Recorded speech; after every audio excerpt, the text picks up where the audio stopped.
안녕하세요, 김현웅입니다. 안녕하세요, 최희정입니다. 자, 요즘 웨딩 시즌입니다. 근데 이제 주례사처럼 검은 머리 파뿌리 될 때까지 원만하게 부부 생활을 하기는 참 쉽지가 않은 것 같아요. 오늘 금요 특강이 준비되어 있는데요. 부부 솔루션에 대한 이야기를 여러분께 전해드릴까 합니다. 많이 기대해 주시기 바랍니다. 네, 그럼 먼저 주말에 가족과 친구와 함께 떠나면 좋은 여행지를 소개해드리고 또 꿀팁까지 전해드리는 주말엔 고! 먼저 시작해보도록 하겠습니다. 자, 오늘 여행지는 어딘지요? 먼저 영상으로 확인해 보시죠.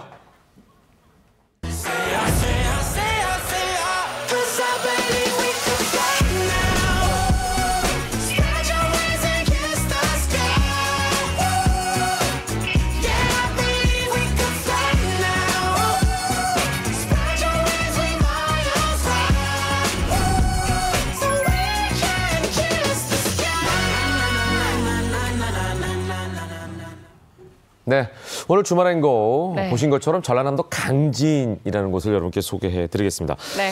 거의 뭐 끝쪽에 있다라고 해도 과언이 아닌 그런 지역인데 저도 가본 적이 있습니다만 차로 가면 한 4시간 정도 가야 됩니다. 생각보다는 괜찮네요. 그렇게 편한 곳은 아닌데 그렇기 때문에 숨어있는 여행지라고 할 수도 있을 것 같아요. 네. 자, 오늘 함께해 주실 두 분 소개해드리겠습니다. 안신혜 여행 작가 그리고 탈북방송의 한송희 씨 함께하겠습니다. 어서 오십시오. 반갑습니다. 안녕하세요. 네.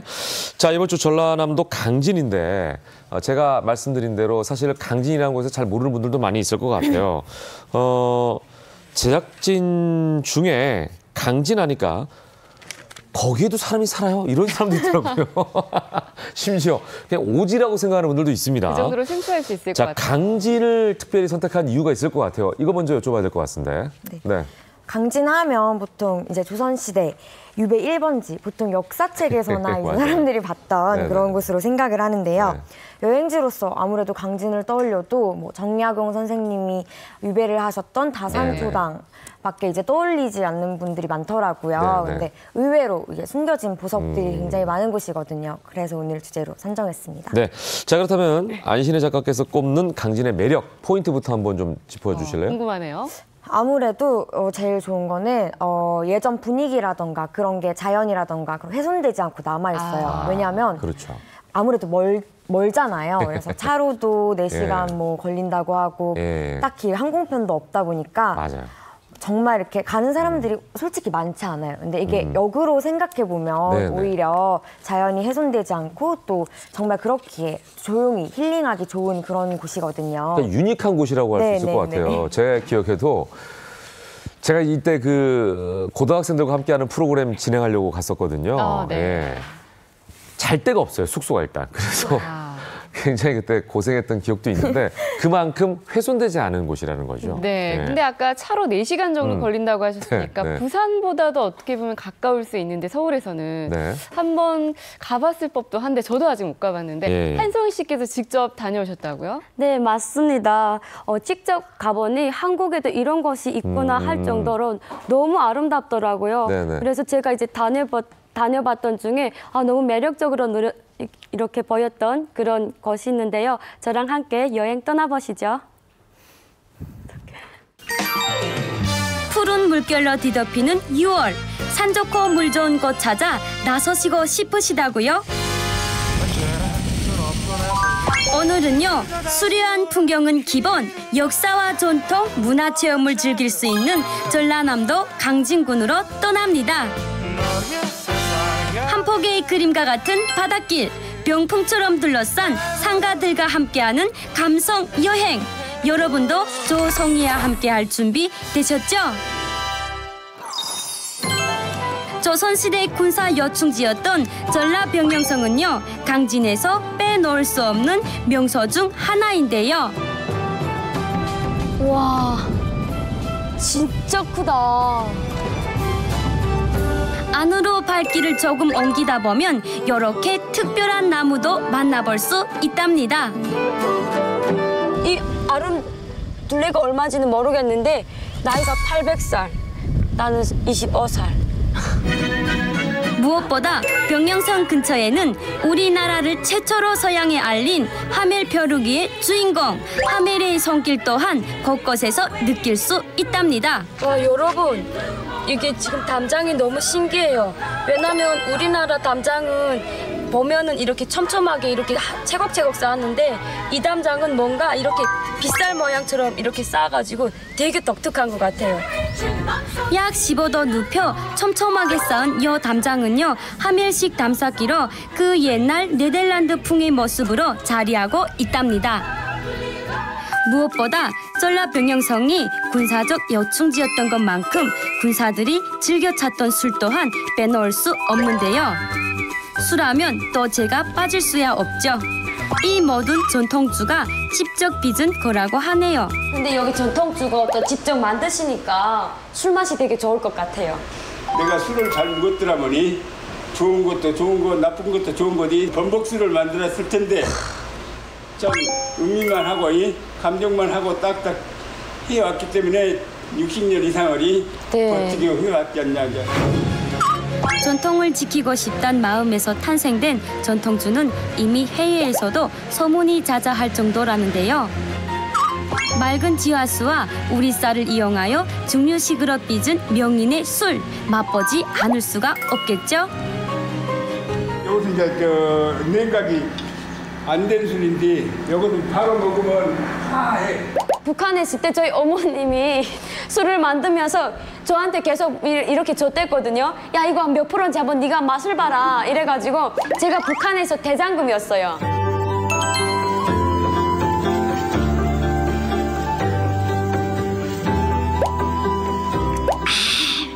이 술이 약간 혀를 막 이렇게 혀를 이렇게 막 태우는 느낌? 그런 느낌이 드는데 넘어가면서 약간 뭔가 싹 퍼지고 있어요. 그래서 이게 지금 48%이기 때문에 여기에다가 이제 불을 붙이잖아요. 그러면 불기둥이 확 타요. 봐봐이. 네. 제 말이 맞죠? 제가 이런 사람이라고요. 이게 혹시 술이 몇 프로예요? 48%라 되겠네. 다음에 이 술로 또 만나요. 만물이 푸르게 변한 강진에도 초여름이 찾아왔습니다. 공기 진짜 좋다. 요새 미세먼지 때문에 엄청나게 목이 많이 아팠거든요. 근데 이 공기를 딱 마시니까 뭔가 미세먼지가 다 달아나는 느낌? 너무 좋아요. 와, 진짜 좋다. 이곳 별서 정원은요, 호남 3대 정원 중 하나로 월출산에 기를 품어서 그런지 그 풍경이 아름답기로 유명한데요. 그래서일까요? 그 옛날 강진에 머물렀던 다산 정약용 선생도 수려한 풍경에 반해 12경을 찾아 그 아름다움을 실어 남겼다고 하네요. 다산 정약용 선생의 일상은 강진의 푸른 숲길을 따라 걸으면서도 만날 수 있는데요. 이곳이 바로 다산 정약용 선생이 머물렀던 그 다산 초당이랍니다. 바로 이곳에서 제자들을 가르치고 수많은 책들을 집필하여 학문의 꽃을 피우셨던 거죠.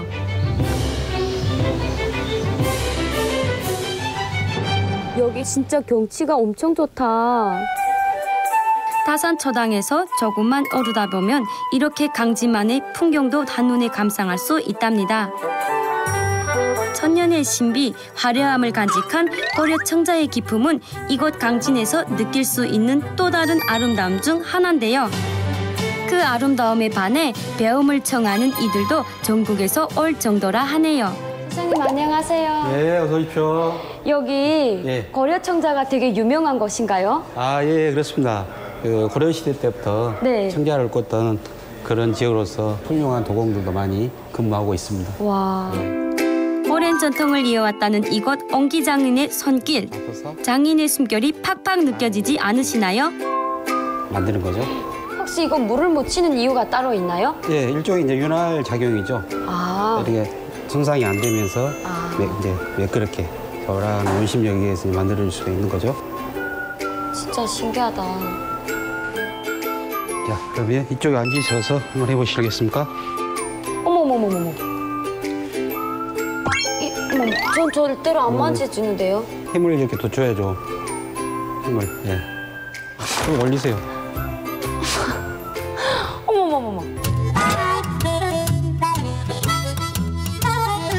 왠지 민망하네요. 네. 이제 안으로 손을 넣으세요. 네. 그래가지고. 와, 이거 감 잡았다. 저 이거 도자기 체험 처음이거든요. 아, 예. 완전 재밌는데요. 네. 어머, 진짜 모양이 만들어지네요. 처음 하신 거 치고는 그래도 훌륭하신 거죠. 아, 진짜요? 네. 처음으로 하신 거잖아요. 네, 처음이에요. 처음 보고 처음이에요. TV에서만 봤거든요. 아, 이거 이쁘게 잘 됐네. 완전 성공.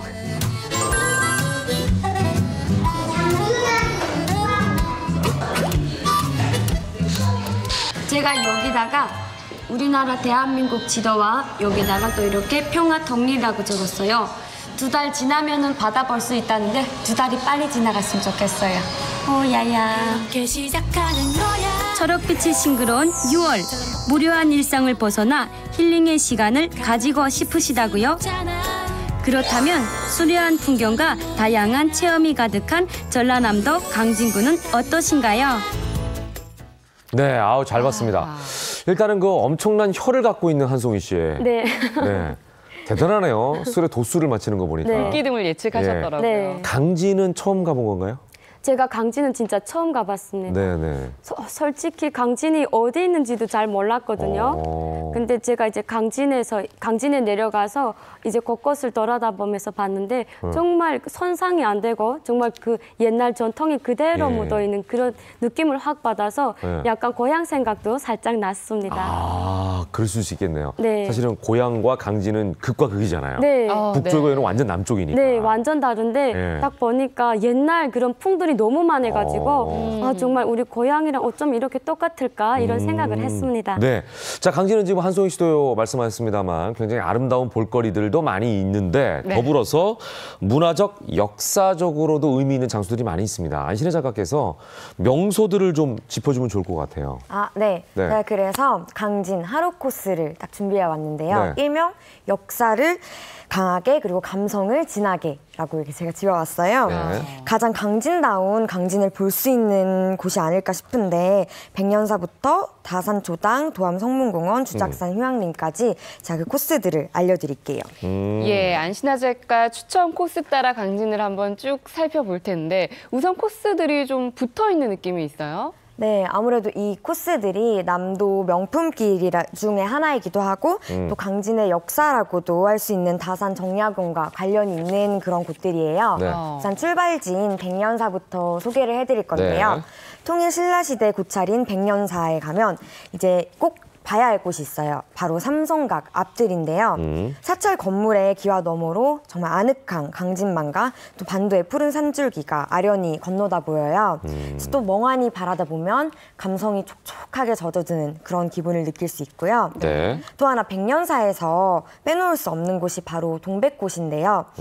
동백꽃이 절을 에워싸듯이 처음 500여 그루가 자라서 터널을 이루고 있는데 이게 3, 4월에 가면 붉은 카페트처럼 쫙 깔려 있어요. 그래서 되게 황홀한 느낌을 느낄 수 있어요. 예, 뿐만 아니라 이 백년사가 또 정약용 선생님과 연관돼 있는 곳이라고요. 네, 다산 정약용 선생님과 백년사 주지였던 해장 스님께서 애틋한 우정이 되게 전해지는 곳으로 유명한데요.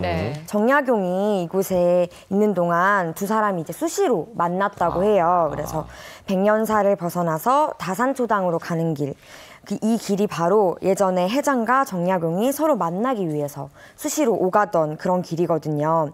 저는 이곳이 바로 백미라고 생각하는데 걸을 때 그 다산과 정약용을 생각하면 정약용 선생님과 해장 스님을 생각하면서 걸으면 더 애틋한 우정도 느끼고 자연 풍경도 느끼고 그래서 정말 아름다운 길을 걸을 수 있어요. 야, 정말 분위기 자체가 너무나 고즈넉하다라는 표현이 맞는 그런 장소인 것 같아요. 그리고 안신혜 작가께서 이렇게 극찬을 하시니까 어떤 길인지 더 궁금해지네요. 네, 백년사 쪽에서 남쪽 숲속으로 들어가서 아까 영상에 나온 다산초당까지 이어지는 그런 오붓한 오솔길이 나오거든요.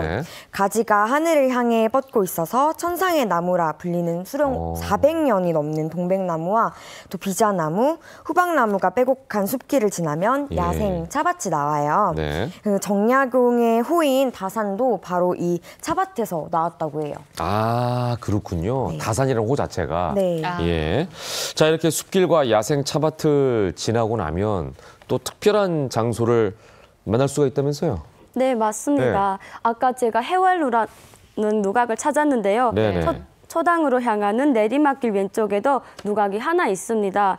그리고 또 천일각으로 여기서 강진만과 장훈, 청관산에 빼어난 풍경들이 내려다보여 정약용이 고향에 있는 가족과 흑산도에서 유배 중인 형 정약전이 그리울 때면 찾곤 했던 것으로 1975년 강진군에서 정약용을 기리며 세웠다고 합니다. 1975년이면 오래전이네요. 한 44년 전이니까. 예. 자, 이 길을 지나면 이제 나오는 곳이 아까 영상에서 나온 다산 초당이라는 곳인데 여기도 우리 송희 씨가 갔던 곳이죠? 네, 맞습니다. 예, 어땠어요? 다산초당은 아까 영상에서 본 정약용이 직접 판 셈인 약천이나 다조차 그리고 또 부뚜막처럼 그 안에서 이제 참 의미 있는 볼거리들이 많지만 저는 또 좋았던 것이 다산초당에서 귤동마을로 내려오는 길이 엄청 좋았던 것 같아요. 하늘로 쭉 뻗은 아름드리 소나무와 삼나무가 늘어선 길을 내려가면 수백 년 된 소나무가 뿔이 이리저리 얽혀 계단을 이루는 길이 나오는데요. 일명 뿌리길이라고 하더라고요. 사람들 얘기로 정약용이 머물던 당시 흔적들이 고스란히 남겨있어 다산초당의 진짜 모습이라고 합니다. 그러니까 소나무가 이제 오래되다 보니까 뿌리가 위쪽으로 나와서 그 뿌리가 얽혀 있는 게 눈으로 보이는군요. 네, 뿌리들이 이렇게 얽혀가지고 계단이 이렇게 만들어졌더라고요. 이렇게. 그러니까 우리가 일부러 나무로 계단을 만들기도 하는데 그럴 필요 없이 아예 소나무가 이제 계단을 만들어준 형상이 됐네요. 야, 참 신기하네요. 자, 다시 안신혜 작가 추천 코스로 돌아와 보면 이 백년사와 다산 초당을 거쳐서 이제 나오는 곳이 성문공원이네요. 네, 성문공원은 남도의 소금강이라고 일컬을 정도로 정말 풍경이 빼어난 곳이에요.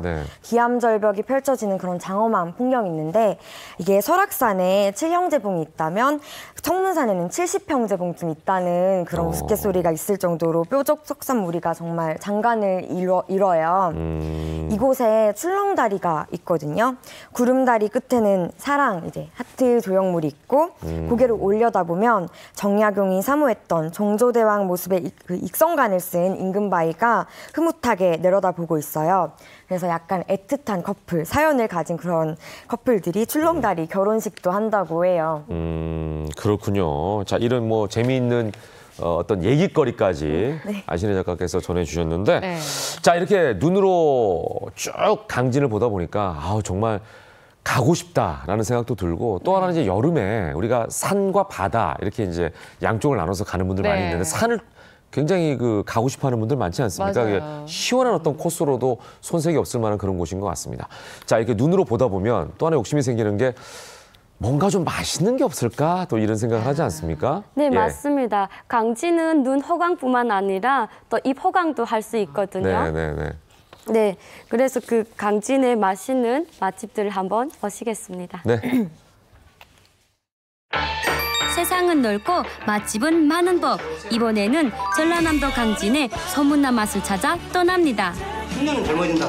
옛날 어머니 생각. 한 번 빠지면 헤어날 수 없단 마성의 맛으로 전국 팔도 식객들 사로잡았단 맛집 중에 맛집. 소문자자한 맛을 찾아 지금 출발합니다. 전라병영성에는 예로부터 소문이 자자했던 음식들이 참 많은데요. 그중에서도 꼭 맛봐야 할 메뉴가 있다고 해서 소문의 소문을 듣고 찾아온 이곳. 산의 진미가 한 상에 모여 임금님의 수라상도 부럽지 않다는 강진의 한정식. 하나, 둘, 셋, 넷. 우와, 반찬이 무려 16가지래요. 어디에 갈지는 모르겠어요. 진수성찬이죠. 상다리가 부서지잖아요. 하지만 이 수많은 반찬은 조연일 뿐. 소문난 메뉴는 따로 있다는데요. 여기서 그럼 유명한 게 뭐예요, 그러면? 이거 고기. 달콤하면서도 매콤한 맛으로 남녀노소 모두를 만족시켰던 요 불고기가 바로 오늘의 소문난 메뉴.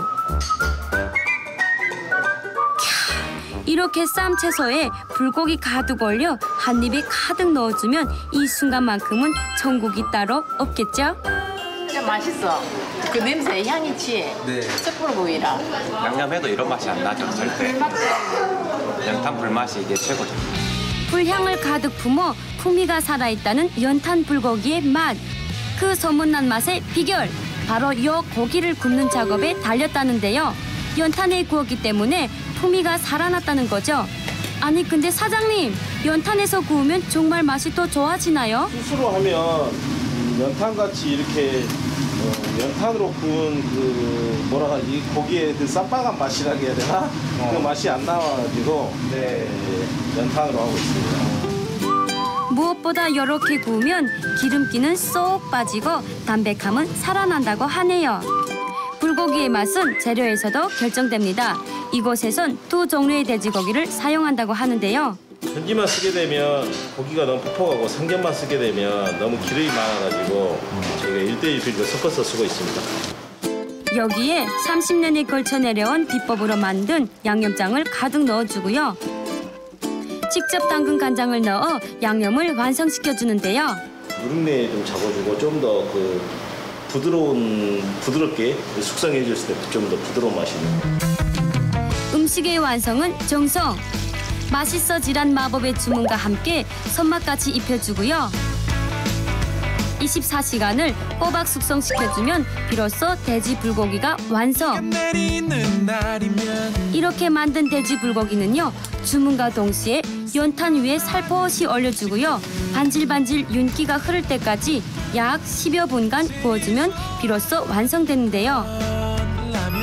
딱 내려놓자마자 어감을 자극하는 환상적인 자태. 캬, 이거는 정말 고문이 따로 없는데요. 별다른 양념장 없이 그냥 먹어도 최고. 쌈 채소에 싸 먹으면 또 다른 맛의 향연을 느낄 수 있단 연탄 불고기. 옛날 어머니 생각. 예, 어머니가 손수해 주시던 장작불 숯불 냄새. 전국의 식객들 입맛을 단숨에 사로잡았단 이 집의 소문난 메뉴는요, 바로 이것. 우와, 이거 딱 봐도 정말 푸짐해 보이는데 이 메뉴가 도대체 뭐예요? 일명 이게 해춘탕인데 다시 해춘이 올 것 같아요. 손바닥만한 닭다리는 기본, 문어와 전복을 통으로 넣었단 이것이 두 번째 소문난 메뉴, 일명 회춘탕 되시겠습니다. 어마어마한 양 때문에인지 씹고 뜯고 맛보고 즐겨도 부담 없다는 회춘탕의 매력. 무엇보다 갈색 국물. 진하게 우러나온 이 국물이 정말 특별하다는데요. 저희 느끼기에는 되게 진해요. 국물 맛이 입에 쫀득쫀득 붙어. 궁극의 맛을 자랑한단 회춘탕 국물의 비결은 과연 무엇일까요? 끓인 물이에요. 회춘탕의 진한 맛을 살려줄 비밀병기 맛국물. 사장님, 이건 어떻게 만든 거예요? 엄나무, 가시오가피, 한킬나무, 야간문 이런 것이 한 20가지 들어가고 어우러져갖고 지금 이렇게 색깔이 나온 거죠. 한방 재료로 우려내어 건강한 맛을 동시에 잡았다는 거죠. 자, 이제는 본격적으로 해춘탕을 끓일 시간. 압력솥에 갖은 재료를 넣어주고요. 찹쌀과 녹두, 그리고 한약재를 우려낸 물까지 넣어주면 준비 끝. 네. 먹으면 젊어집니다. 한 번 먹었고 젊어지겠고 몇 번 먹어야 이제 젊어지지. 건강한 재료를 품은 압력솥은요, 불의 세기를 조절해가며 약 1시간가량 정성 들여 끓여주면 완성이 되는데요. 속까지 푹 익어 윤기가 자르르 흐르는 해춘탕의 매력적인 자태 보이시나요? 통으로 들어간 문어와 닭을 적당히 잘라 이제 먹을 일만 남았으니 본격적으로 맛보고 즐기며 젊은 기운을 되찾아가는 사람들. 다들 어떠신가요? 내 일생일 때 이렇게 진수성찬 받아본 건 처음입니다. 너무 맛있어요. 아, 그래요? 베리 굿! 오랜 시간과 정성 끝에 탄생한 보약과도 같은 음식. 전라남도 강진군의 맛집도 소문 확인 완료했습니다. 야, 보기만 해도 정말 침이 그냥 계속 고이네요. 예. 네. 자, 이렇게 해서 이제 잘 먹었습니다. 우리 마지막 종창지로 한번 가볼까요? 주작산이죠? 네, 주작산은 해발 475m 정도로 이렇게 많이 높은 산은 아니에요. 하지만 다도의 일출이라던가 그리고 날카롭고 웅장한 암봉가, 말 잔등처럼 매끈한 초원, 그리고 초원 능선 등 또 공룡 능선이랑 용화 능선이 되게 아름다운데 야생화, 초원 억새, 설화 등 사계절 다른 모습의 이제 산세를 보여주는 정말 매력적인 곳이에요. 특히 여기 휴양림 내에는 숙박시설이 있는데 한옥으로 된 집도 있어요. 그래서 특별한 하룻밤을 느끼기에는 정말 최고라고 합니다. 네, 자 눈과 입이 호강한 강진 여행이었습니다. 네. 좋은 말씀 잘 들었습니다. 고맙습니다. 감사합니다.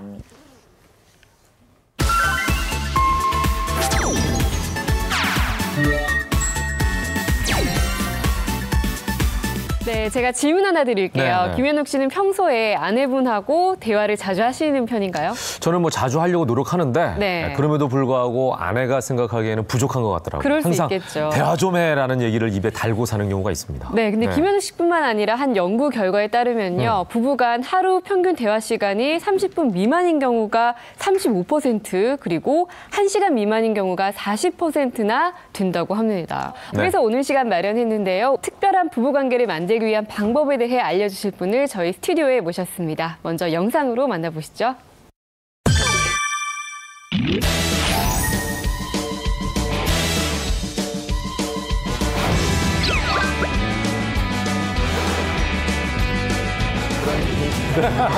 뿌려요. 그리고 제가 너무 많이 달라졌어요. 어서 오세요. 네, 반갑습니다.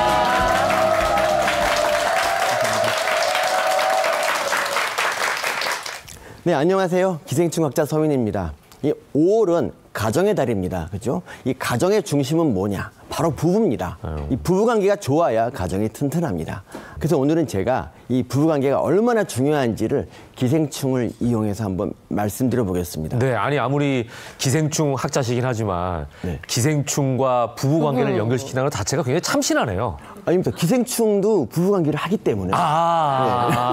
몰랐습니다, 저희가. 그래요? 네. 더구나 기생충은 이 부부관계의 화신입니다.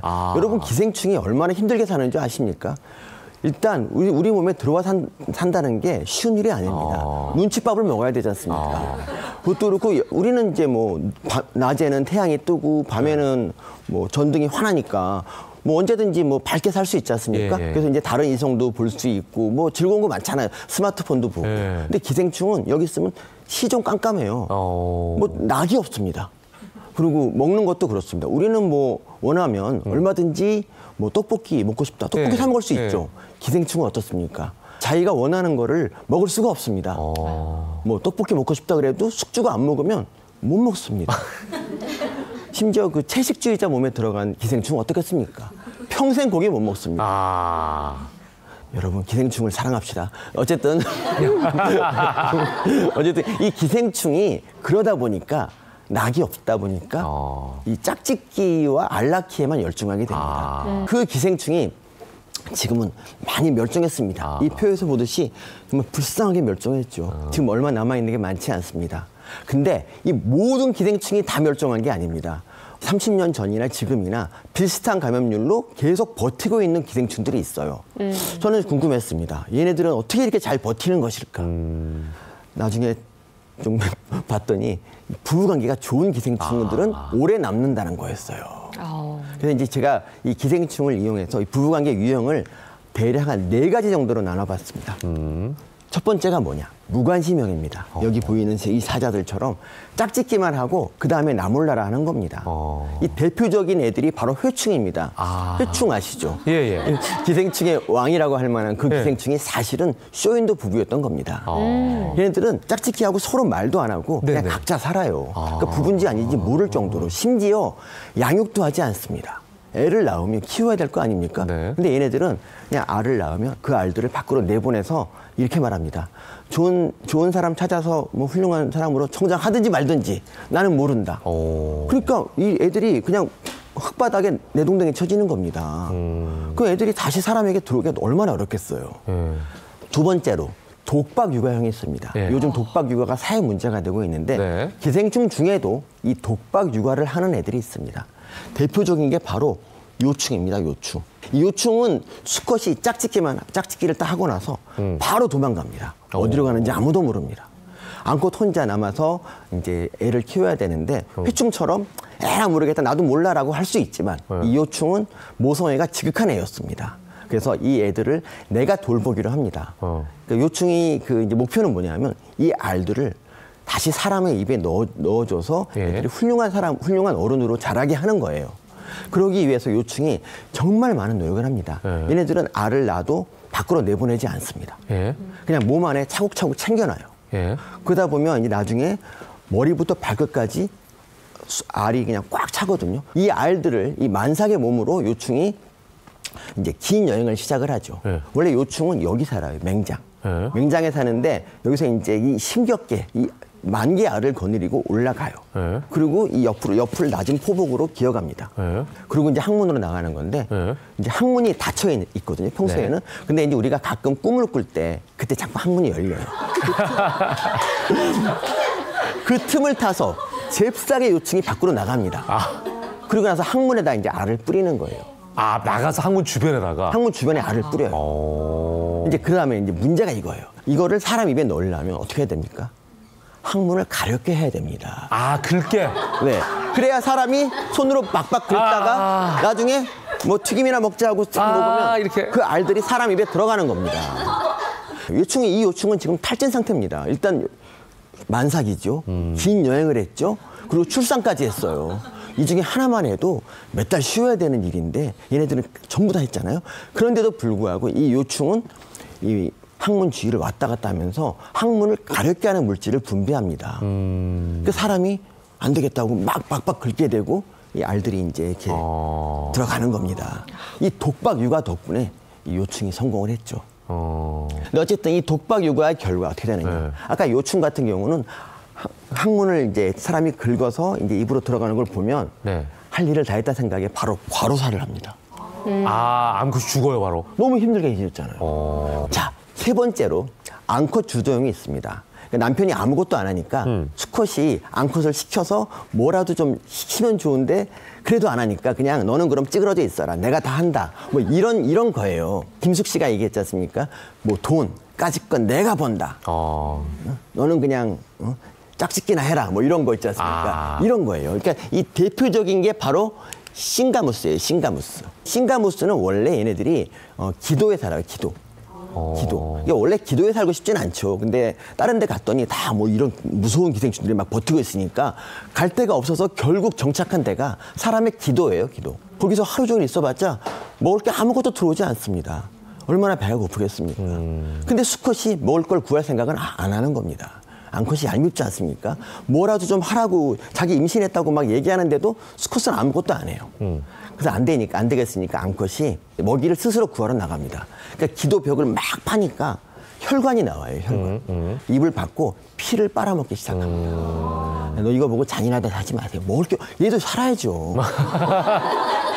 먹을 게 없잖아요. 먹을 게. 그렇게 해서 이제 먹고 사는데 그럼 수컷한테 이렇게 말합니다. 자기도 이제 너도 와서 좀 먹어 그러니까 수컷은 그렇게 안 한대요. 귀찮다고. 그래서 오히려 암컷한테 매달려서 암컷의 양분을 쪽쪽 빨아먹습니다. 기가 막히지 않습니까? 그러니까 암컷이 굉장히 적극적으로 주도를 해서 필요할 때만 수컷에게 이걸 달라고 하고 그러니까 이런 거, 본인이 먹이를 구하고 이렇게 다니는군요. 그러니까 이런 거죠. 정자 줘 그러면 네 하고 그냥 정자 주고 이런 애들입니다. 뭐 이렇게 해서 이제 얘네들이 먹고 살게 됐는데 이거의 단점은 뭐냐면 아무래도 수컷이 이런 생각을 하죠. 그러니까 제가 만약 그런 위치였다면 내가 이러려고 그 결혼 생활을 했던가 이제 자괴감이 좀 들잖아요. 그러니까 이 수컷의 자존심이 좀 뭉개진다. 그러네. 뭐 이런 게 이제 단점이라고 할 수 있습니다. 마지막으로 이제 암수 화합형이 있습니다. 예. 사실 지금까지 제가 이제 뭐 예를 들었던 쇼인도나 뭐 앙컷 주도, 뭐 이런 독박 육아 이런 것들이 전부 이렇게 뭐 바람직하진 않지 않습니까? 저도 그래서 여러분께 추천하는 게 바로 이 암수 화합형입니다. 암수가 같이 서로 일을 나눠서 하면서 서로 간에 사이도 좋고 뭐 이런 기생충을 말하는데 그러니까 암수 화합형의 이 대표적인 기생충이 바로 주요류층입니다. 여러분도 잘 모르시죠? 주요류층. 우리나라에 없어요. 일본에는 있는데 일본하고 뭐 중국, 뭐 아프리카 이런 데 있는데 우리나라 없어서 그렇게 우리나라가 남편들이 일을 유난히 안 하는 게 아닌가 생각을 할 수 있는데 이 주요류층은 어떤 애들이냐? 수컷이 이제 되게 기골이 장대하게 생겼어요. 가운데 홈이 파져 있습니다. 이 홈이 파져 있어가지고 이 홈은 뭐냐? 암컷이 원할 때 언제든지 들어와서 이렇게 살 수 있는 그런 공간입니다. 그리고 이제 암컷이 어디 가고 싶어 이러면 이제 여기 태우고 멀리 가고 여보 나 이거 먹고 싶어 그러면 태우고 가서 먹을 거 챙겨주고 그럼 암컷은 뭐 하느냐? 암컷은 알만 낳습니다. 출산 전담하고 집안일은 전부 다 이 주요류층이 하는 겁니다. 그러니까 이 수컷은 기골이 굉장히 장대하고 암컷은 되게 날씬하게 되는 거죠. 그러다 보니까 얘네들은 암수가 화합하니까 무적입니다. 무적. 이건 세계보건기구가 이것도 정말 100년 동안 이걸 멸종하려고 애를 썼어요. 왜냐하면 얘네들이 암수가 사이가 좋긴 하지만 문제는 이제 얘네들이 그 낳은 알들이 간으로 가서 간경화를 일으켜요. 그래서 1년에 한 2만 명 정도 뭐 어린애들도 포함된 2만 명 정도가 이걸로 죽습니다. 부인들이 보통 이제 그 남편이 미울 때가 지가 배고픈데 왜 내가 밥을 차려줘 이런 생각이 들 때 있지 않습니까? 근데 이 주요류층은 자기가 집안일을 다 하기 때문에 암컷이 수컷을 미워하지 않습니다. 그래서 얘네들은 놀랍게도 일부일처예요. 그러니까 하등동물 중에서 일부일처가 사실 거의 없거든요. 그래서 이제 어떤 학자가 짓궂은 실험을 해요. 니네들이 그렇게 사이가 좋아? 이러면서 주요류층이 짝짓기를 하고 있는 한 상태에서 젊은 암컷을 넣어줘요. 또는 젊은 수컷을 넣어줘요. 그럼 바람 피겠지. 근데 어떻게 됐을까요?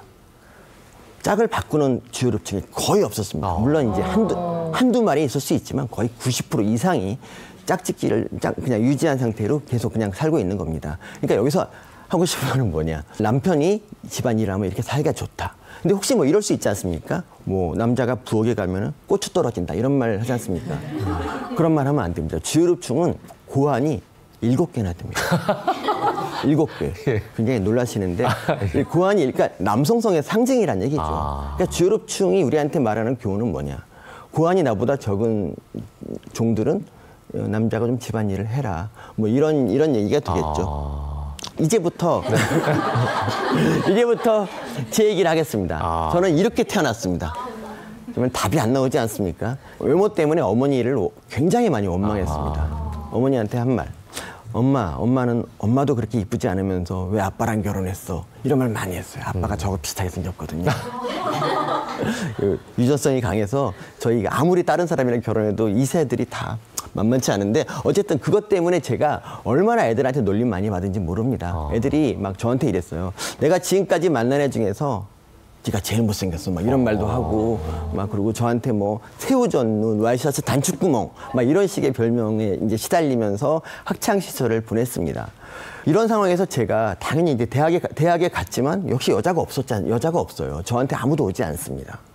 그 소개팅을 한번 나갔는데 어떤 여자분이 저를 보자마자 놀래서 주선자 팔을 딱 잡더니 이러면 언니 가지마 무서워 이러는 거예요. 정말 너무 가슴이 아픈 추억인데요. 이러다 보니까 제가 선택할 수 있는 길은 주요류층밖에 없었습니다. 저는 주요류층처럼 정말 집안일을 열심히 하고 착한 남자가 돼야겠다. 안 그러면 장가 못 가니까. 막상 사귀니까 그 당시 그러니까 젊을 때는 착한 게 별로 매력이 없지 않습니까? 착한 게 다네? 이러면서 이제 멋있는 남자를 찾아서 다 떠났어요. 그래서 이제 저는 계속 혼자 살고 있었는데 어느 날 저를 떠났던 여자 한 분이 다시 저에게 돌아왔어요. 그때가 제 나이 33살 때였는데 돌아온 이유는 그거예요. 다른 데 다녀봤지만 역시 착한 게 제일이더라. 내가 너를 선택해 주겠다. 근데 사실 저는 이미 이제 그 여자랑 잠깐 사귀긴 했었는데 그 여자랑 잘 맞지 않았어요. 그러니까 사귀는 내내 나 이 여자 싫은데 막 생각했는데 그 여자가 어머니한테 송이버섯을 보내요. 어머니가 송이버섯을 받자마자 이제 어머니가 결혼해라. 저만한 여자 없다고 막 얘기하기 시작을 하고 그리고 그 당시에 이제 저희 아버지가 좀 편찮으셨어요. 거의 이제 언제 돌아가실지 모르는 상황이라서 어머니가 이제 아버지도 이러신데 네가 빨리 결혼해야 하지 않겠니? 넌 장남이잖아 막 이랬어요. 그래서 이제 제가 효도 차원으로 그냥 좀 결혼하자 생각을 해요. 근데 물론 이런 것도 있었어요. 결혼도 노력하면 잘 살 수 있다. 나는 주율충 아니냐 이런 생각을 했어요. 그래서 이제 결혼을 했지만 그 결과는 별로 좋지 않았어요. 이 지옥이라는 건 말이죠. 나쁜 사람이 만드는 게 아닙니다. 정말 평범한 두 사람이 하지만 맞지 않는 두 사람이 만드는 거예요. 그러니까 그 여자분이나 저나 뭐 다른 뭐 좋은 사람 만났으면 잘 살 수도 있었을 텐데 제가 몇 번이나 가출을 합니다. 더 이상 여기 있다가는 불에 타 죽겠더라고요. 그래서 가출을 하고 어머니가 아 미나 이혼은 안 된다 이래서 다시 돌아가고 이렇게 그 생활을 4번을 했어요. 근데 더 이상 못 참겠어서 5번째 이제 가출을 딱 하려고 했을 때 그때 이런 생각이 들었어요. 이게 나의 마지막 가출이라는 생각이 딱 들었어요. 그래서 이번 가출에는 좀 특이하게 저의 옷가지나 짐 이런 거를 다 챙겨가지고 이제 집을 나왔죠. 그리고 다시는 돌아가지 않았습니다. 근데 막상 그렇게 하고 나니까 너무 행복한 거예요. 그냥 그러니까 원래 저는 있던 자리로 돌아온 거잖아요. 그냥 근데 그게 얼마나 행복한지를 이렇게 밑바닥에 내려갔다 오니까 알겠더라고요. 그냥 벤치에 앉아 있으면 행복감이 너무 밀려오고 그냥 매사에 감사할 줄 아는 그런 사람이 됐죠. 그때부터 저는 한 번도 이렇게 불행하다 생각을 해본 적이 없어요. 되게 막 너무 좋았어요. 근데 문제는 이제 그 세상의 눈이었어요. 사람들 만나면 별로 할 말 없으면 꼭 이걸 물어봐요. 애는 몇이야? 꼭 이런 거 물어봐요. 그리고 막 부인은 뭐해? 막 이런 거 물어보는데 그런 거 물어볼 때마다 이제 계속 거짓말로 아 부인 잘 있어. 애는 아직 없는데 뭐 이런 식으로 거짓말을 했는데 나중에는 아름아름 소문이 나서 이제 제가 이혼한 걸 다 알게 돼요. 그러니까 사람들이 저를 갖다 이제 어떻게 보냐면 불쌍한 취급하는 거예요. 아, 저 자식은 마누라도 없고 막 이런 생각을 해요. 근데 제가 보기에는 저는 그냥 나름대로 즐겁게 행복하게 잘 살고 있는데 제가 보기에 쟤네들이 더 불쌍하거든요. 애한테 치여가지고 맨날 그냥 힘들게 막 죽겠다고 하는 애들이 왜 저를 불쌍히 여길까 이런 이제 생각을 합니다. 근데 어쨌든 세상의 시각이 너무 그래서 저는 이제 이런 결심을 합니다. 내가 니네들보다 훨씬 더 재밌고 즐겁게 살 거야. 그러면서 저는 이제 매일같이 친구 만나서 이 친구 저 친구 돌아가면서 만나서 술을 마십니다. 술 마시고 즐겁게 떠들면서 정말 제 남은 30대를 보내요. 근데 계속 이렇게 살았어도 참 좋지 않을까 했는데 그때 이제 어머니가 저한테 부탁을 합니다. 미나 정말 결혼 다시 하면 안 되겠니? 막 빌어요. 근데 저는 어머니가 저한테는 약간 뭐라고 할까? 좀 저는 결혼에 적성이 안 맞는 사람이고 저는 결혼을 실패했기 때문에 인생의 실패자라고 막 생각을 하는 그런 울적한 마음도 있었거든요. 근데 이거를 다 누가 초래했느냐? 어머니가 결혼하래서 그놈의 송이버섯 때문에 그런 거 아니냐? 제가 그래서 송이버섯을 안 먹습니다. 그래서 이제 그렇게 어머니를 원망을 많이 해요. 근데 어머니가 이제 저의 아킬레스건을 찌르더라고요. 미나, 선 한번 볼 때마다 5만 원 줄게 이러더라고요. 깜짝 놀랐어요. 5만 원이면 파격적이지 않습니까? 그래서 그 5만 원으로 여자랑 커피를 마시고 남은 3만 원으로 친구 불러 술을 마시면 되겠다. 이런 생각을 합니다. 그래서 실제로 그렇게 해요. 근데 이제 선을 보다 보니까 나오는 여자분들이 정말 괜찮은 분들이 많더라고요. 그러니까 나이가 좀 많아지니까 이제 그 여자분들도 제가 그렇게까지 나쁜 놈은 아니라고 생각을 했는지 저도 또 저를 또 좋아하더라고요. 그래서 그때 제가 이런 생각을 합니다. 이렇게 좋은 분들을 진작 만났으면 좀 좋았을 텐데. 하지만 제 마음은 이미 결혼에 굳게 닫혀 있었어요. 나는 결혼에 적성이 안 맞는다고 생각했기 때문에 그냥 좋은 분 찾으시라고 다 보냈어요. 마음이 아프죠. 그래서 보내고 이러고 있었는데 언제부턴가는 이제 그게 여자분들한테 상처가 되는 것 같아서 그냥 뭐 더 이상 이 선도 보지 말자 이런 생각을 하고 이제 선도 안 봤어요. 근데 어느 날 이제 그 전화가 왔어요. 저 이혼을 담당했던 변호사가 전화가 왔어요. 정말 좋은 처자가 있는데 한번 만나보자는 거예요. 저는 그때 이런 생각을 했어요. 이분이 또 사건이 없어서 그런가? 건수 올리려고 그러나? 그런 생각을 해요. 그래서 근데 혹시나 하고 그냥 이렇게 변호사 그래도 은인이니까 만나봤죠. 만나봤는데 딱 가서 보니까 너무 괜찮은 여자가 있는 거예요. 그 여자를 보고 굉장히 제가 이제 고민을 합니다. 이 여자 놓치면 근데 어떡하지? 이 여자 놓치면 다시는 이런 여자 못 만날 거고 나는 평생 결혼 못 할 거다 이런 생각이 들었어요. 그래서 그 여자분한테 이런 말을 하죠. 혹시 괜찮으시면 다음에 또 만날까요? 딱 그 여자분이 뭐 그러지요 뭐 이렇게 딱 쿨하게 얘기를 하는데 그 모습이 어찌나 예쁜지 저는 그때 결혼을 결심했습니다. 그래서 2번 만나고 3번 만나고 4번 만나고 뭐 이러다가 결국 이제 결혼에 성공을 했습니다. 그 결혼 생활이 저를 얼마나 바꿨느냐. 제가 그 전까지 삶은 삶이 아니었구나라고 쉽게 이거 바꿨어요. 그러니까 저는 몰랐는데 혼자서 아무리 날고 뛰고 행복한 척 해봤자 둘이서 이렇게 자기한테 맞는 여자와 같이 살면서 누리는 행복과는 비교가 안 되더라고요. 그리고 제가 너무 많이 달라졌어요. 그러니까 저는 원래 그 30대를 제가 술만 마셨다 그랬잖아요. 이 대학 교수는 연구를 해야 됩니다. 연구하고 논문 써야 되는데 전 맨날 술 마시느라고 논문 쓸 시간이 없었어요. 그래서 맨날 경고장도 받고 막 그래요. 그리고 이제 결혼하고 나니까 그때부터 제가 가장이잖아요. 책임감 때문에 논문을 정말 많이 쓰게 됐고 나중에는 총장님이 저를 불러요. 상금공항 때 이만한 트로피를 저한테 줘요. 막 이런 식으로 논문에 관한 상을 몇 개를 제가 타면서 기쁨도 많이 느끼고, 그리고 또 뭐가 있었냐면 제가 이제 그동안에 베스트셀러를 집필을 해서 또 이제 스타가 되고, 그리고 진짜 방송도 이렇게 나가게 돼요. 방송도. 그러니까 다 아내동이네요. 그렇죠.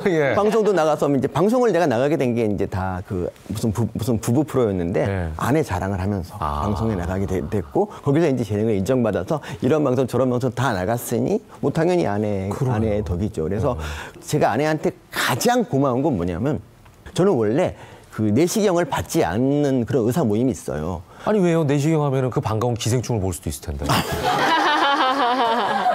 근데 그렇긴 한데, 그러면 기생충을 꺼내야 되잖아. 꺼내서 죽여야 되니까. 근데 어쨌든 아내가 저한테 너 내시경 한 번도 안 받았냐고 놀래더니 내시경을 받으라고 하는 겁니다. 그래서 좀 그 모임에 탈퇴를 하고 그리고 이제 내시경을 받으러 가요. 근데 거기서 놀랍게도 조기 위암이 나온 거예요. 너무 놀랬죠. 아니 진짜 아내 말 안 듣고 정말 몇 년이 더 흘렀으면 전 죽었다 이 생각이 들어요. 저는 아내를 굉장히 좋아하는데 아내도 저를 좋아하느냐? 당연히 좋아하죠. 왜냐하면 저는 주류층이잖아요. 그러니까 정말 이래요. 이제 모임 같은 거 하잖아요. 그럼 이제 모임 같은 거 할 때 이렇게 빨리 와 이런 문자를 받는 사람이 저밖에 없습니다. 다른 남자들은 야, 너 아직도 이 나이에도 그런 문자를 받냐 이러는데 저는 그게 되게 좋아요. 왜냐하면 제가 집에서 필요한 사람이라는 거지 않습니까? 저는 그 주류층답게 결혼해서 지금 10년이 좀 넘었는데 그때까지 설거지와 뭐 재활용 뭐 이런 거 다 전담하고 있어요. 그래서 아내가 10년 동안 설거지한 횟수가 10번이 안 됩니다. 그리고 제가 이제 제일 기쁜 순간이 뭐냐면, 제가 이제 외부 활동 같은 걸로 월급 이외에 이제 돈을 조금씩 버는데, 이제 저는 그걸 알바라고 하는데 돈이 입금이 되지 않습니까? 그걸 이제 아내한테 다시 송금을 해줄 때가 인생에서 가장 기뻐요. 아니 다는 아니고 조금 더. 아니, 저도 먹고 살아요. 차비 같은 것도 있잖아요. 그래서 그렇게 살고 있어요. 그래서 아내를 좀 사랑하고, 그리고 아내도 저를 되게 믿고 사랑하고 있어요. 그래서 다른 기생충처럼 멸종하지 마시고 아무리 흔들어도 계속 버티는 그런 기생충이 되기를, 그런 기생충 같은 부부관계가, 그런 기생충 같은 부부관계가 되기를 희망합니다, 여러분. 이상으로 마치겠습니다. 그러니까 오늘 주제는 주류층이 기생충 중에서는 정말 생명력도 긴데 알고 봤더니 이렇게 부부관계가 돈독하고 사실 인간으로서는 방면하기가 힘들더라. 그러니까 이제 기생충 그러면은 참 없애야 되는 존재로만 생각했는데 상황 자체를 뒤틀어서 볼 수 있는 시간이었어요. 자, 우리 소민 교수님의 강의를 듣고 궁금한 질문이 있으신 분들은 좀 질문하는 시간을 갖도록 하겠습니다. 결혼한 지인분이 남편분이 육아를 너무 안 도와주셔서 힘들어하시는데 어떻게 해야 남편분이 육아를 좀 돕게 할 수 있는지. 남편분들이 되게 이제 나이가 좀 들어서 애들이 다 크면은 되게 외로워집니다. 그때 이제 얘기를 하죠. 나는 뭐야? 나는 ATM 현금 지급기였어. 막 이렇게 이제 막 울부짖고 그러는 이유가 사실은 그동안에 가족과 친밀한 관계를 맺지 않아서 그래요.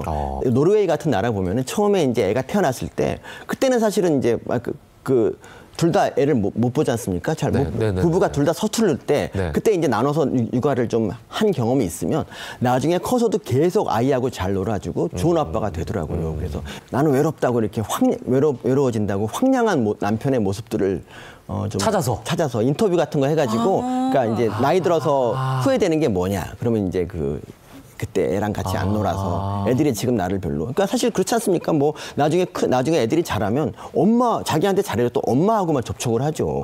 왜 아빠랑 그러겠습니까? 그러니까 나중에 그 인생 깁니다. 지금 100세 시대인데 애들은 금방 크고요. 애들을 볼 만한 그런 시기는 정말 짧아요. 한 10년 정도 그밖에 안 됩니다. 10년 정도 하고 나중에 60년 이상을 이제 외롭게 살아야 되는데 그 10년 때문에 그러지 마시고 10년 투자한 다음에 60년 즐겁게 사시면 어떨까 이렇게 이제 자꾸 권해주시면 좋겠고요. 그리고 이제 주요롭증 얘기 좀 하세요. 그러니까. 그리고 당신 그러다 멸종해. 네가 회충이야 이렇게 얘기하세요. 그러니까 그런 거 좀 이렇게 해가지고 자극을 주면서 먼 미래에는 이렇게 소외될 수 있고 멸종될 수 있다. 그렇죠. 라는 걸 자꾸 이렇게 좀 자극을 주면 남편이 생각이 좀 바뀌지 않을까. 그 당시를 안 겪어봤으니까 모르는 거잖아요. 네, 예. 좋은 얘기 많이 해주시고 계신데. 네. 자, 다음 또 질문 받아보도록 하겠습니다. 네, 어떤 분 질문 있으실까요? 네.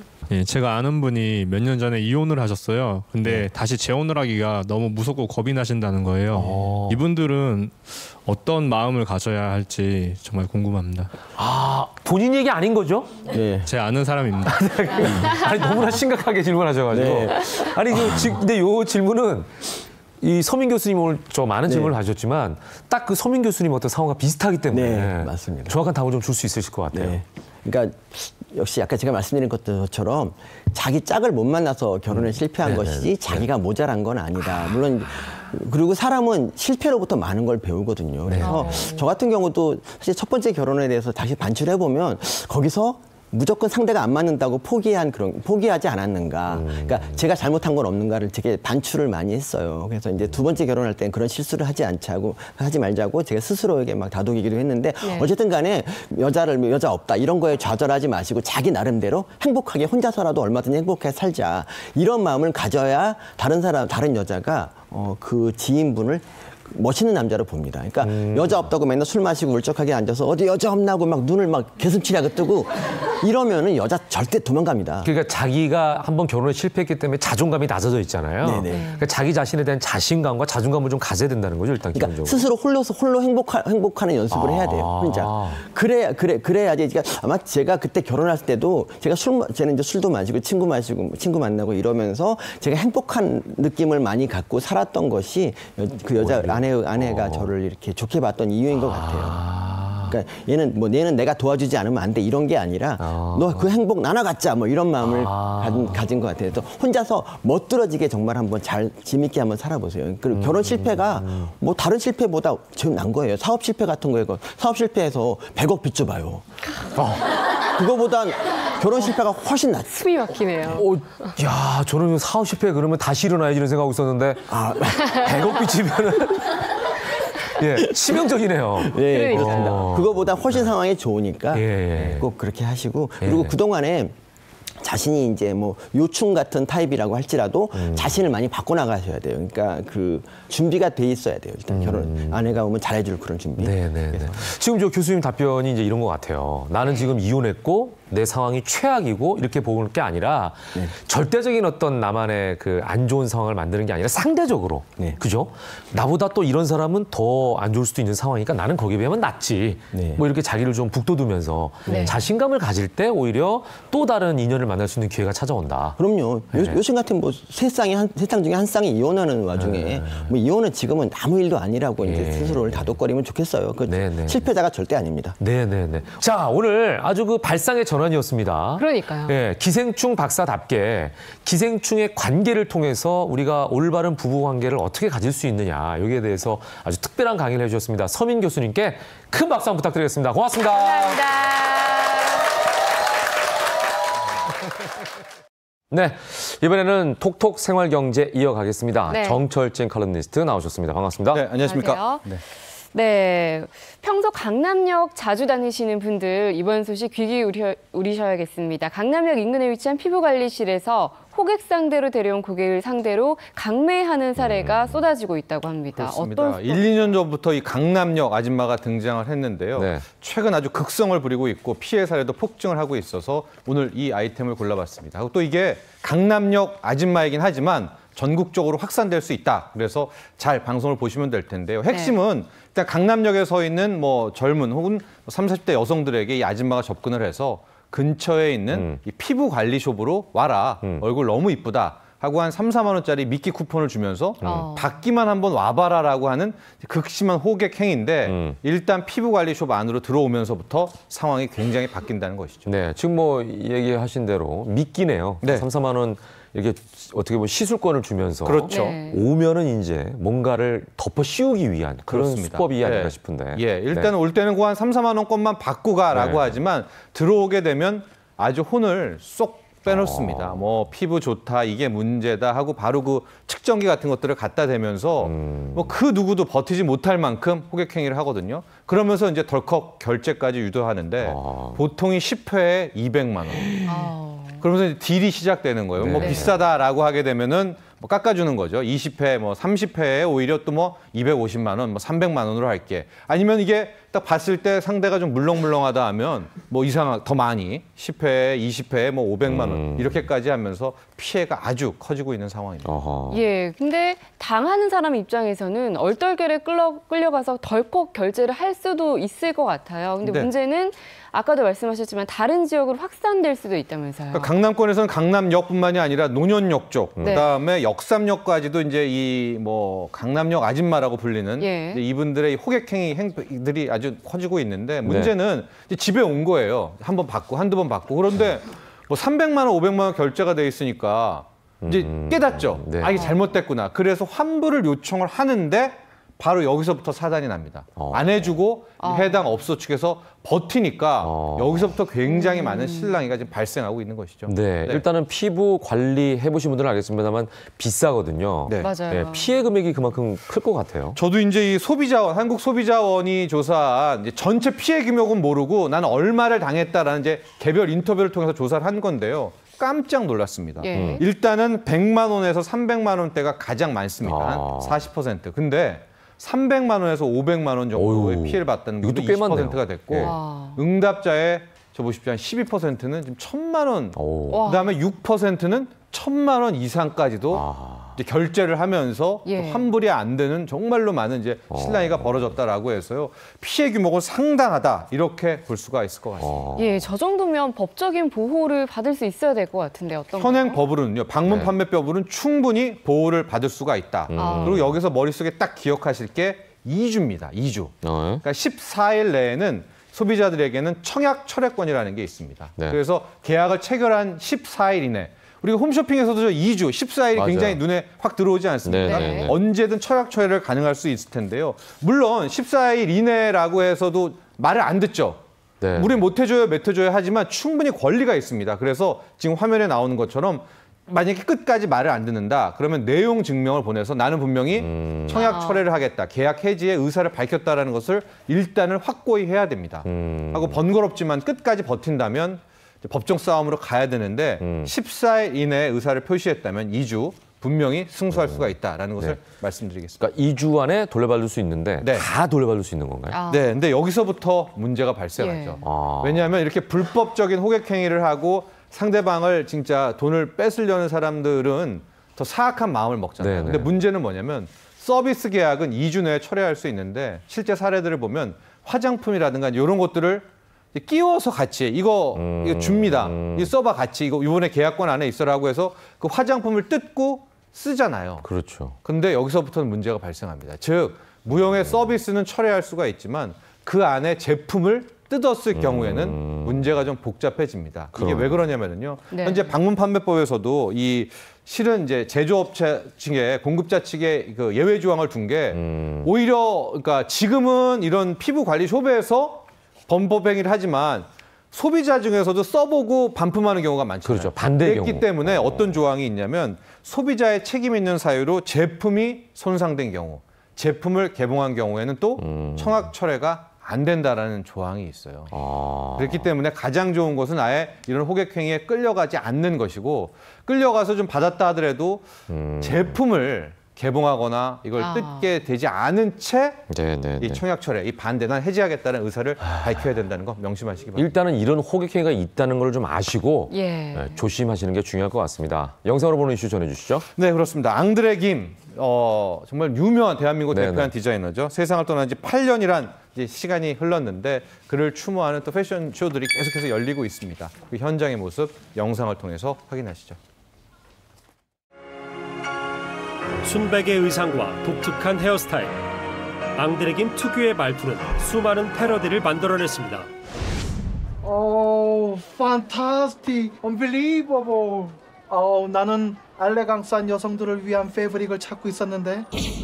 증인으로 출석한 1999년 온로비 청문회에선 본명이 공개되며 또 다른 화제를 낳기도 했습니다. 앙드레김입니다. 김봉남 씨죠? 네, 본명은 김봉남. 본명을 말씀해 주세요. 2010년 세상을 떠난 뒤에도 사람들의 기억에서 잊혀지지 않았던 앙드레김의 패션쇼가 8년 만에 돌아왔습니다. 특유의 금방 문양이 박힌 화려하고 우아한 의상들은 그의 생전 모습을 떠올리게 합니다. 패션쇼를 꼭 해야 되는데 아들 된 입장에서 해야 되는데 이렇게 하다가 어떻게 시간이 8년이 흘렀습니다. 단골 모델이었던 박영선과 이종희 씨는 물론 앙드레김 첫 번째 패션쇼에서 마지막 패션쇼까지 연출했던 모델센터 도신우 회장 등이 한자리에 모였습니다. 앙드레김 패션쇼의 상징인 이마키스 피날레를 장식한 배우 오지호 씨는 추억에 잠겼습니다. 그 쇼룸에 이렇게 초대하시잖아요. 그러면 판타스틱, 뭐 슈퍼스타 뭐 이렇게 항상 말씀해 주세요. 그런 기억이 강진히 남아요. 유니세프 친선대사를 역임하며 기부 활동에 앞장섰던 앙드레김. 패션쇼에 참여한 모든 이들은 고인의 뜻을 기리며 재능 기부로 무대를 만들었습니다. 채널A 김종석입니다. 네, 앙드레김 선생님이 세상을 떠난 지 벌써 8년이나 됐네요. 그러니까요. 예, 시간이 참 빠릅니다. 예. 자, 이번엔 날씨 살펴보겠습니다. 어제보다 오늘은 더 덥다고 하는데 자세하게 한번 살펴보죠. 김혜영 기상캐스터, 날씨 전해주세요. 네, 어느덧 6월입니다. 본격적인 여름의 시작이기도 하죠. 이렇게 파란 하늘은 반갑지만 오후 시간에 볕이 강하기 때문에 낮더위도 점점 기승을 부리고 있습니다. 오늘은 어제보다 더 더워지니까요. 자외선 차단에 신경 쓰시기 바랍니다. 올 들어 가장 더운 날씨를 보이겠습니다. 서울이 30도, 대구는 31도까지 오르는 등 본격적인 여름 더위가 시작됩니다. 고기압의 영향권에서 낮 동안 햇볕이 강하게 들어오니까요. 피부 노출을 최소화하시기 바랍니다. 따갑게 내리쬐는 햇볕에 자외선 지수도 전국에서 매우 높은 단계까지 치솟겠습니다. 야외 활동을 하신다면 챙이 넓은 모자와 선글라스를 착용하시기 바랍니다. 오늘 미세먼지 농도는 보통 단계가 예상되지만 일부 중서부와 남부 지역은 대기 정체로 인해 오전까지는 먼지 농도가 일시적으로 높아질 가능성이 있습니다. 이들 지역은 마스크를 챙기시는 게 좋겠습니다. 오늘 자세한 기온 보시면 현재 기온 서울이 18도, 청주 19도, 광주는 17도로 출발하고 있고요. 낮에는 서울이 30도, 안동, 대전 등이 31도로 30도 이상 오르며 더운 지역이 많습니다. 낮 기온은 크게 오르지만 밤이 되면 기온이 급격하게 떨어지니까요. 큰 일교차에 건강관리 잘 하시기 바랍니다. 내일도 오늘만큼 덥겠습니다. 당분간 맑은 하늘과 함께 평년 기온을 웃도는 낮더위가 이어질 전망입니다. 오늘은 오존 농도도 영동 지역을 제외한 전국 대부분 지역에서 높게 치솟겠습니다. 호흡기에 매우 치명적이니까요. 가급적 볕이 강한 오후 시간에는 실내에 머무르시는 걸 권장합니다. 지금까지 상암동 채널A에서 오늘의 날씨 전해드렸습니다. 생방송 함께했습니다. 김현영의 굿모닝 6월 1일 순서 마칠 텐데요. 이제 초여름으로 접어듭니다. 네. 날씨가 이때 아니면 이제 갑자기 더워지는 시기가 그렇죠. 돌아올 텐데 나들이 계획하고 계신 분들 이 소중한 시간 가족들과 함께 해보시면 좋을 것 같습니다. 네, 저희는 다음 주 월요일 아침 8시에 더 알찬 소식으로 찾아뵙겠습니다. 행복한 주말 만드시기 바랍니다. 고맙습니다. 감사합니다.